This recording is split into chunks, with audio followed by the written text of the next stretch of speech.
어느새 한 해가 저물어 추운 겨울이 찾아왔습니다.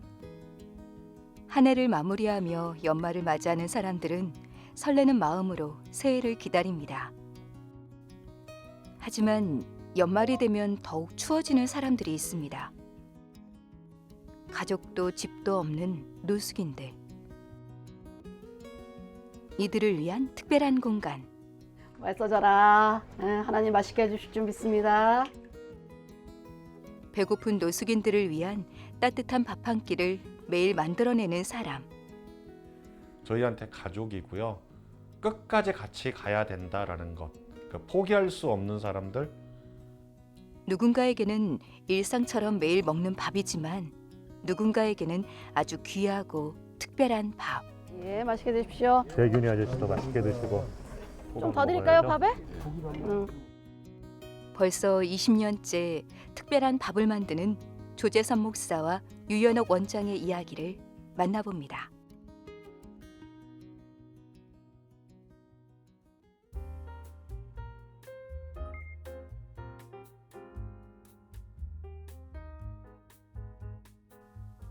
용산의 한 뒷골목. 이른 아침부터 경쾌하게 울려 퍼지는 칼도맛 소리. 아우 이쁘게 잘 썰었네. 내가 좀 이쁘게 생겼잖아요. 아 눈물이 다 나네. 이뻐서. 두 사람의 알콩달콩 깨소금까지 더해 맛있는 요리가 만들어지고 있네요. 손이 시려웠어. 그래서 따뜻해서 행복해. 이 닭이 들어가고 안 들어가고 하늘과 땅 차이야 맛이. 오늘 메뉴는 고소한 자장과 닭게장입니다. 그런데 이 시간에 아침 식사일 리는 없고 양도 많아 보이는데 무슨 잔치라도 있는 걸까요? 저희가 점심에는 한 70인분, 80인분 정도 준비를 하고 저녁에는 한 60인분 정도 준비하고요. 토요일하고 주일만 빼고 저희들이 월요일부터 금요일까지 점심 저녁을 다 드려요. 여름에는 모기 때문에 날리고 겨울에는 추위 때문에 날리고 저분들이 저기가 공원이다 보니까 여름에는 모기가 상상을 초월하게 많아요. 대낮에도 갔더니 엄청나게 네. 물려가지고 내가 맞아. 죽다 살았잖아요. 겨울에 좀 더 따뜻하게 해드릴 방법이 없을까? 근본적인 문제는 없고 내가 볼 때는 응. 우리가 가능만 하면 응. 저분들과 함께 생활하는 게 제일 좋아요. 아니, 매일 점심과 저녁 노숙인들에게 무료로 식사를 제공하고 있는 조재선 목사 부부.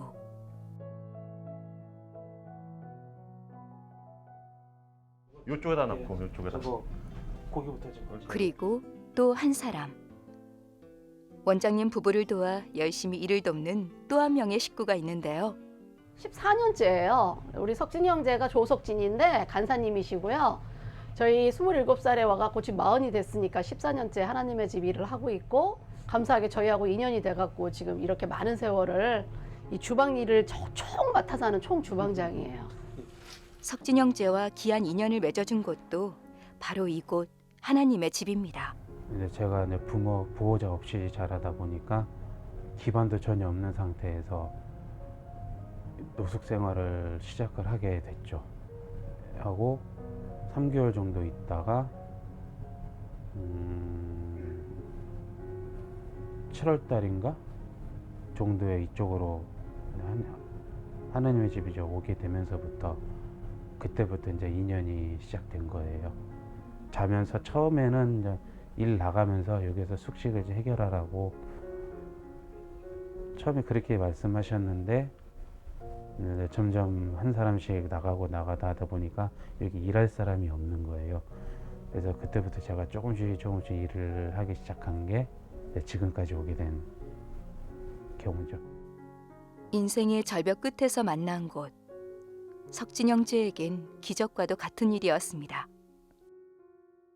그 성경을 같이 읽어야 되는데 한글을 모를 정도로 무학인 분인 분도 많고 뭐 학벌도 잘해야 뭐 초졸, 중학교, 중퇴 이런 분들이 너무 많으니까요. 이분들이 사회에서 할 수 있는 일도 별로 없고 이제 노숙 생활도 오래되다 보니까 몸도 아프고 마음도 아프고 이래갖고 일을 할 수 있는 어떤 육체적인 건강도 없으시더라고요. 그래서 오랫동안 밥을 해보니까요. 옛날에는 정말 자활할 수 있는 분들을 자활하게 만들었는데 현재 남아있는 분들은 그냥 도와드려야 돼요. 그냥 방을 드려야 되고 모르시는 분들은 지나가시다가 밖으로 보기에 멀쩡하니까 왜 자꾸 밥을 공짜로 줘서 저 사람들을 더 거리에 주저앉게 만드냐라고 얘기하시는데 그건 이제 이분들을 몰라서 밖으로는 보기에 멀쩡하지만 전혀 어디 가서 이렇게 돈을 받고 일을 할 수 있을 정도의 어떤 몸 상태나 정신 상태가 아니세요. 근데 그런 분들한테 그럼 어떻게 할 거예요? 굶어 죽을 수는 없잖아요. 도와드려야지. 그 사명 하나로 오늘까지 달려왔습니다.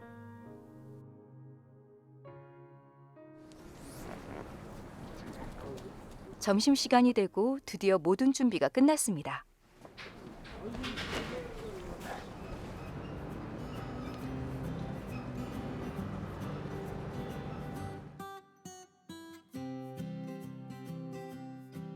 사랑의 하나님 감사합니다. 하나님의 은혜로 이 시간 배식을 하고자 합니다. 우리와 함께 해주시고 이 추운 날씨에 하나님 건강 잃지 않도록 우리를 지켜주옵소서. 하나님의 이름으로 베풀고자 합니다. 인색 한 곳 되지 아니하고 넉넉하게 베풀 수 있도록 날마다 풍족히 채워 주옵소서. 아멘. 감사드리며 예수님의 이름으로 기도합니다. 아멘. 봅시다. 오늘 이 짜장 내가 만들었어. 돌려보세요. 호박은? 좀 더 드릴까요, 밥에? 이거 맛있어요. 비벼 드시면. 정한이 많이 먹어. 부쩍 추워진 날씨에 밥 한 끼로 따뜻해집니다. 아주 추운 날은 안에서 하고요. 오늘 정도는 밖에서 하고요. 아, 반응은 어떤가요? 좋은 분들이죠. 다 양해를 해주시니까 이거를 하지. 맞아. 만약에 뭐라고 하시면 저희도 못해요. 근데 많이 도와주시려고 그래도 이분들이 동네 분들이 도와주셔서 저희가 밖에서 잘 배식하고 그러고 있어요. 근데 왜 요즘 적게 먹어? 아니 왜냐면 점점 말라가는 것 같기는 해서 진짜로. 일단 또 많이 들어요. 네, 부족하면 더 드시고. 짜장 좀 더 안 필요해? 규영이 아저씨? 괜찮죠? 안녕하세요. 부족한 거 있으면 더 달라고 그러세요. 구글 일부러 뜨겁게 했어 오늘. 네. 그러니까. 용산역 뒷길에서 노숙하고 있는 노숙인들은 약 100여 명이 넘는데요. 이들에게 하나님의 집은 없어서는 안 될 곳입니다. 항상 건강하시고 또 오셔. 예. 네. 가셔. 예. 저는 독거에다 혼자 살고 있어요. 근데 몇 년 전에 뇌경색이 걸려가지고 제가 노동일을 했었는데 못해요 지금. 그래서 막막할 때인데 어떻게 그래도 어떻게 이렇게 먹을 때가 있으니까 참 좋아요. 전에 내가 여기서 봉사를 했었는데 상황이 그때 엄청 안 좋아갖고 봉사를 하다가 이제 그만두고 제가 좀 도움이 돼야 되는데 도움이 안 돼서요.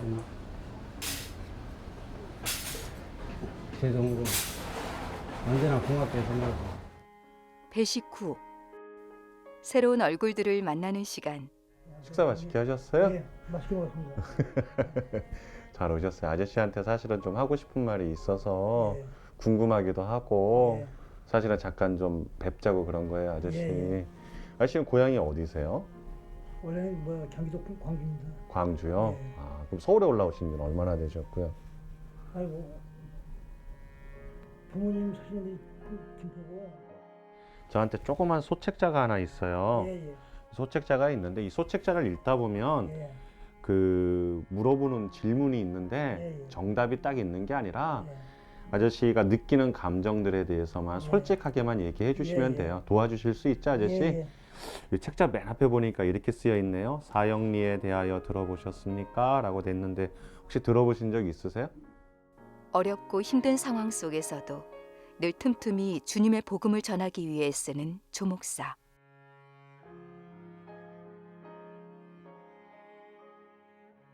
우리 아저씨와 잠시 이야기를 했습니다. 마음도 열고 예수 그리스도 영접하고요. 지금까지 살아온 그 삶을 저에게 보여주셨는데 또한 어려운 순간들을 겪고 지나왔음을 하나님 고백합니다. 우리 아저씨를 기억해 주시고 앞으로의 삶 가운데서 똑같은 인간이지만은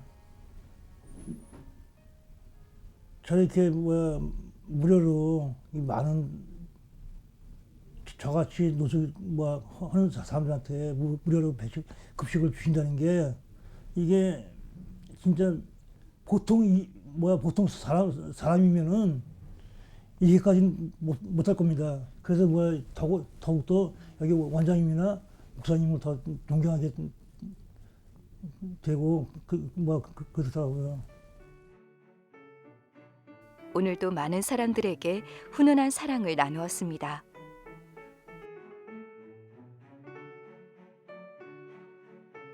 네, 제가 처음 밥을 시작한 건 1996년 1월 달이고요. 용산역에서 거리 생활을 하는 할아버지 한 분을 만나서 처음으로 밥을 갖고 오게 되고, 제가 만 2년을 한 100인분 정도를 집에서 갖고 오다가 IMF가 97년도 말에 터지면서 한 2달 사이에 800명 가까운 노숙인 분들이 늘어났어요. 그리고 그때부터는 제가 800명에서 900명 분을 매일 밥을 드려야 되기 때문에 처음으로 용산역에다 하나님의 집을 얻고요. 그리고 거기에서 밥을 해가지고 노숙인들한테 밥을 드리면서 지금까지 오게 됐습니다.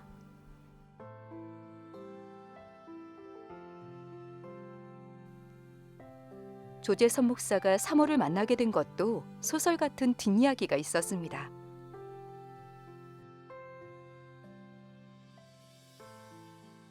제가 대학원 재학 중일 때요.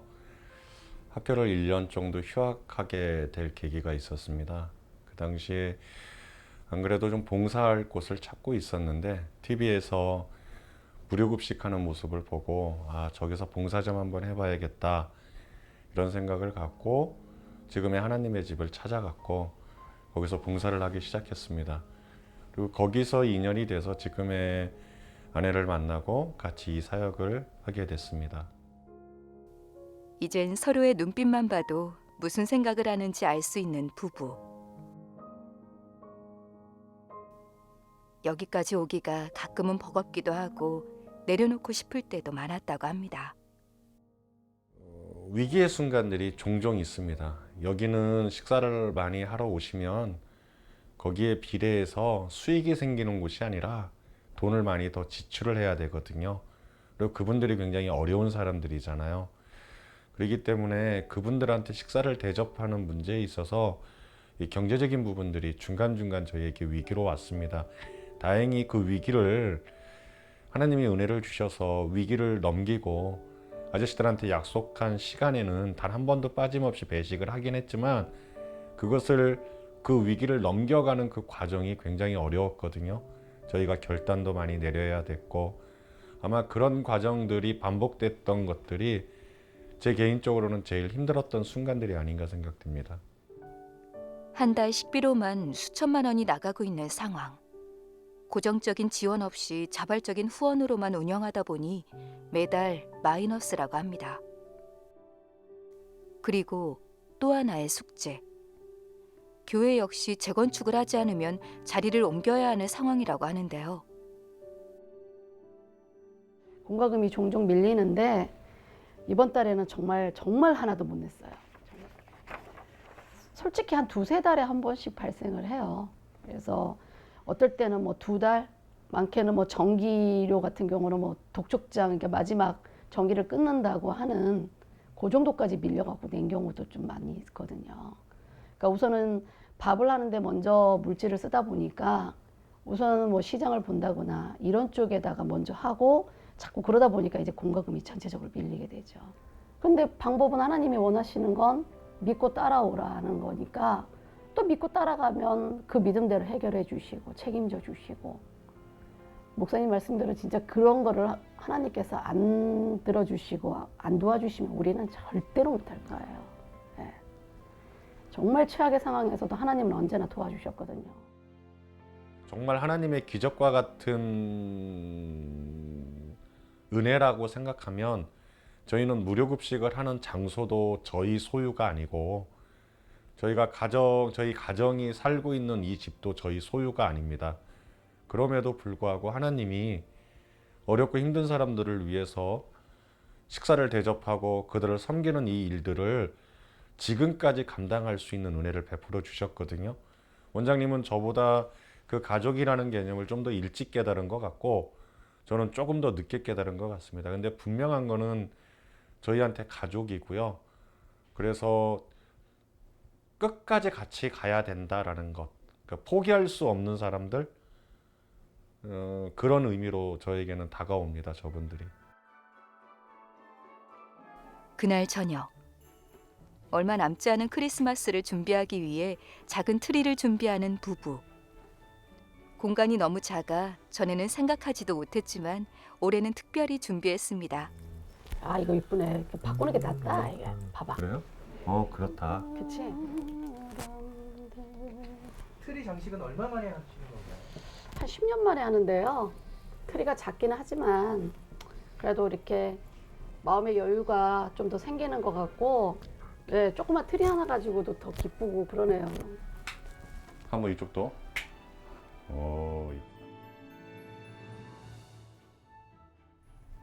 이렇게 트리도 장식하고 한 해가 저무는데 어떤 마음이 드시는지요? 정말 그 힘들었던 한 해를 하나님의 은혜로 정말 이렇게 잘 보낼 수 있어서 너무 감사하고요. 네, 진짜 그 어느 때보다도 하나님께 감사하는 마음이 더 갑절로 드는 그런 너무 감사한 더 한 해가 되는 것 같습니다. 네.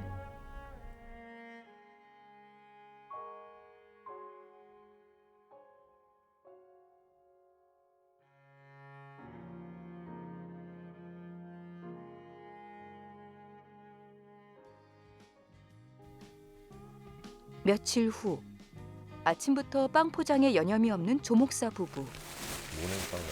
저희가 이 동네에 있는 빵집에서 후원을 해주셔서 갖고 와요.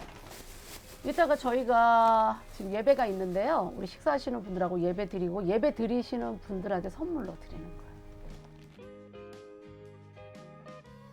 매주 월요일마다 있는 정기 예배.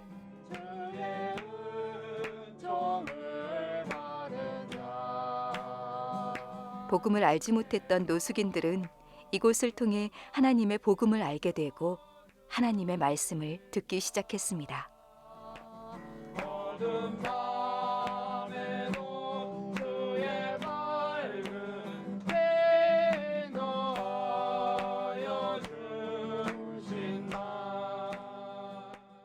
그때 주께서 말씀하셨습니다.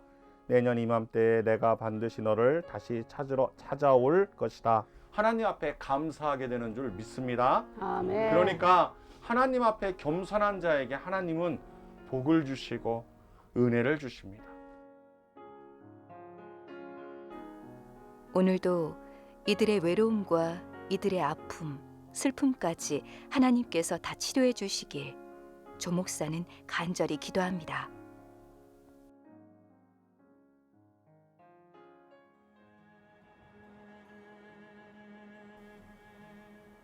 이곳에 더 많은 이들에게 하나님의 복음을 전하기 위해 일주일에 한 번 이상은 텐트촌을 직접 방문하는 부부.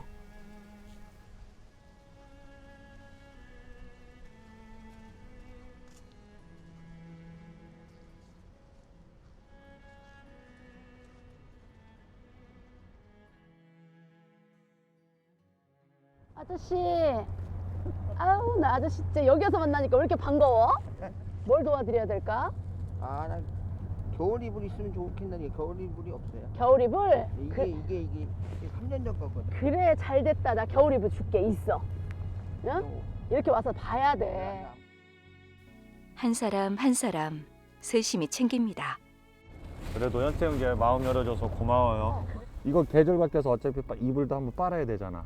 그러니까 그런 때 오고 그렇지. 좀 겨울옷 지금 입어야 되잖아. 응. 아까 그 옷 같은 것도 빨아야 되니까 그런 불편하거나 것까지는. 어려워하지 마시고요. 그래도 어쨌든 여기서 지금 뭐 불편한 상태에서 빨래할 데가 없으니까 이거 꼭 해야지. 그리고 하여튼 끼니 빠뜨리지 말고요. 네. 아침 점심 저녁 와갖고 꼭꼭 챙겨 먹고. 그리고 형태 형제 내가 평소에 오면 얼굴 거의 못 보잖아. 네. 모처럼 만에 왔으니까 기도 한번 합시다. 네. 예, 한번 손 한번 주세요. 그래요.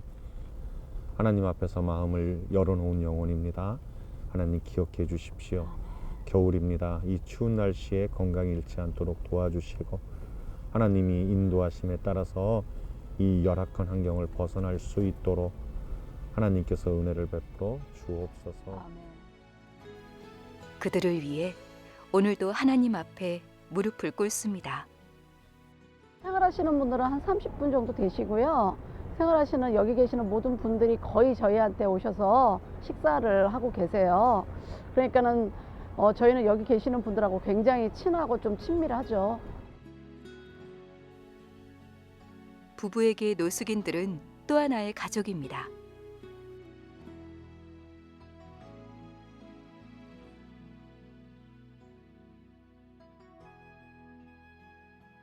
저는 개인적으로 갈라디아서 1장에 있는 말씀을 좋아합니다. 내가 사람을 좋아하랴 하나님을 좋게 하랴. 내가 사람을 좋게 하면 그리스도의 종이 아니니라. 그 말씀을 가지고 이 사역을 할 때 꼭 흔들리지 않고 잘 감당하려고 합니다. 그래서 어려운 순간이든 또한 괴로운 순간이든 이 말씀을 붙들고 지금까지 이겨낸 것 같습니다. 사랑의 하나님 감사합니다. 하나님의 은혜 가운데 지금까지 이 사역을 감당할 수 있도록 은혜 베풀어 주심을 감사드립니다. 하나님, 앞으로의 이 하나님의 집 가운데서도 주님 함께하여 주시기를 간절히 바라고 원합니다. 지금까지 잘 감당했지만 앞으로는 하나님 더 많은 사람들에게 더 좋은 환경에서 저분들을 섬길 수 있도록 하나님 은혜를 베풀어 주옵소서. 이 추운 날씨에 우리 식사하시는 분들 한 분 한 분 기억하여 주시고 저들이 하나님 육체적으로 힘든 이 과정을 잘 이겨낼 수 있도록 하나님 함께하여 주옵소서. 특별히 하나님 거리에서 생활을 하면 저분들을 섬기는 데 한계가 있습니다. 저분들과 함께 공동체 생활을 할 수 있도록 하나님 은혜를 내려 주옵소서. 감사드리며 예수님의 이름으로 기도를 드립니다. 아멘. 경제적으로 힘들고 육체적으로 지칠 때마다 그냥 모든 걸 내려놓고 포기하고 싶은 순간도 많았지만 그럴 때마다 더 단단히 서로의 손을 잡았습니다. 이 땅에 춥고 배고픈 이들이 없어지길, 하나님께서 따뜻하게 모두 품어주시길, 조목사 부부는 하나님께 기도합니다.